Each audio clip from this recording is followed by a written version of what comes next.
All right, Justin. So a fastball is obviously the first thing that most kids learn how to throw. What would you teach as the second pitch for a budding pitcher?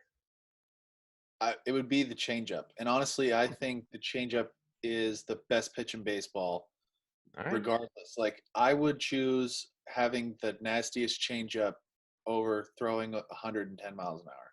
Really? No, I'm completely serious when I say that. Like, But if you I couldn't throw 110 miles an hour, then a changeup is just a slow fastball. and people will, well, it's yeah, but the changeup, every hitter is trained to hit a fastball, Okay. right? And every pitcher throws a fastball. So when I say that I want to have the best changeup, that is because the changeup's going to come in looking like the fastball that everybody wants to hit. So that's the pitch that I would choose to develop right after I learn my fastball. I've got command, and it starts really at a young age. You can learn a changeup like as soon as you get into little league. Really, you can start to throw it.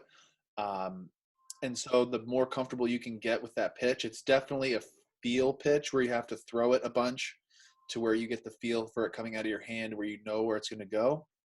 So my own personal grip for it is something like this.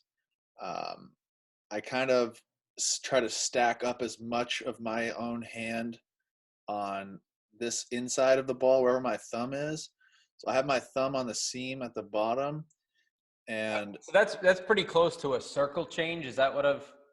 yeah, and you can call it a circle change if you'd want to. And I have a little bit of pressure on my thumb and ring finger, so like that's really where I'm getting the ball kind of secured, Okay. and then everything else just kind of falls into place wherever feels natural. Yep.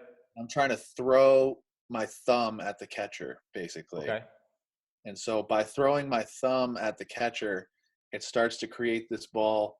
In your hand naturally will pronate because you're looking for perfect side spin on the ball. That's how you know that's like the best changeup spin you can get is because it's going to just look like a fastball, and then it's going to just have a late drop at the end. So Mm. if it's spinning perfectly sideways, and so the reasoning to have a little bit of thumb and ring finger pressure is when it comes out of your hand, that's going to just having the pressure on this two fingers is going to just keep it in your hand long enough to try to have it spin just like that off your hand. So because a changeup is, what, 10 miles an hour slower than a fastball?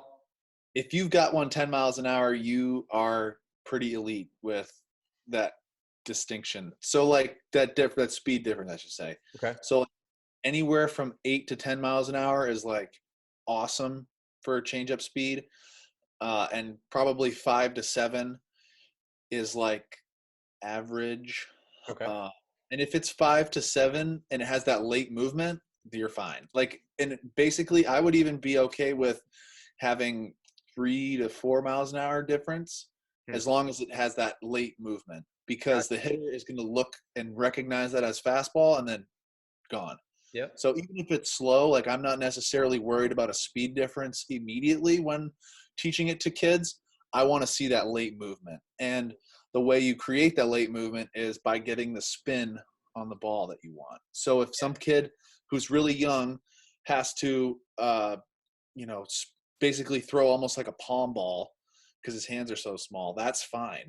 Because eventually, as he gets older, he'll be able to, okay, my hands are big enough now, I can shift it over. I like this grip where it's thumb ring finger pressure.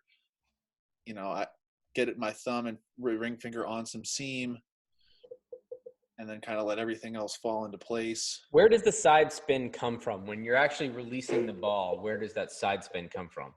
So when you're releasing the ball, your hand, and for me thinking I'm going to throw my thumb at the catcher, Yep. that helps with pronation, and the ball will come out of your hand, and it should, like, when it leaves your hand like this, it should hopefully, your ring finger should hopefully be the last thing off. And if your ring finger is the last thing to come off the ball, it's going to create that side spin. It can even spin like this, but Yep.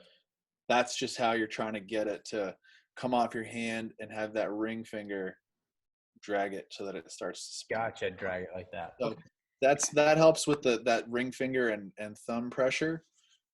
It doesn't have to be, you don't have to be like really squeezing it, just enough so that it stays in your hand just a little bit longer, Yep. and then it should start to have that late movement. So that's really what I try to look for in changeups, is that late movement. Have it some action straight down in the zone, and that way hitters will swing over it. They're looking for that fastball, and it's going to appear like it. It's going to come on that same plane, and then it's going to fall right off, and that fastball will carry through. So I feel like I'm going to have to watch this video a couple times to go back through all the details of it. That's a complicated pitch. I didn't realize the changeup was so complicated. yeah, and it's really as much as it try to complicate it, you take your grip and you let your grip do the work. You know, it's fastball, arm speed. You get the grip, and the grip is what's doing the work. So if I'm going to teach anybody the grip, you know, your changeup is a fastball, but with a different grip. So throw it like a fastball, throw it hard, and let the grip do the work. There you go.